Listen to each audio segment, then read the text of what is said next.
Next question. Why do I need one? Well, let's be honest. Maybe you don't need one. Maybe you have a perfectly logical and linear, detailed, step-by-step plan for the future, and your plan and your vision are also, perfectly understood by all your employees and your customers.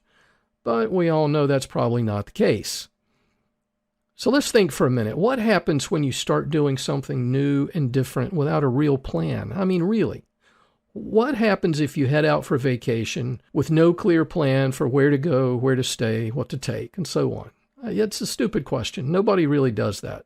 So then what happens maybe when you buy a new piece of equipment, production equipment, without the sales and the customers to support it? Have you ever done that? Maybe your competitor bought one and now you feel kind of like you need to have one. What about diversifying into a new market that you really know nothing about? Or maybe this is closer to home, slashing spending across the board when a recession hits. That's the whole thing right there. Decision-making with no plan leads almost entirely to reactiveness.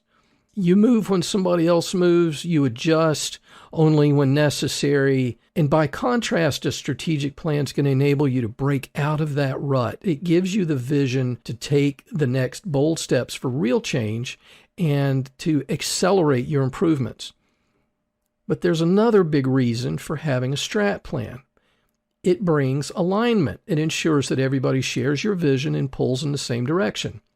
I recently had a client who had told their corporate buyers to realize an across-the-board spending cut of 20% for spare parts. But at the same time, they had told their engineers to reduce breakdowns. So if the buyer gets to her 20% goal by buying an inferior component, how does that help the downtime? And if the engineer specs a long-life, low-wear component that has a high price but lower total cost, how does that help the buyer meet her purchase price goal? That's just one simple example. The fact is that a lot of small and medium-sized companies are currently pursuing conflicting goals and priorities because they don't have a decent strategic plan to provide some guidance.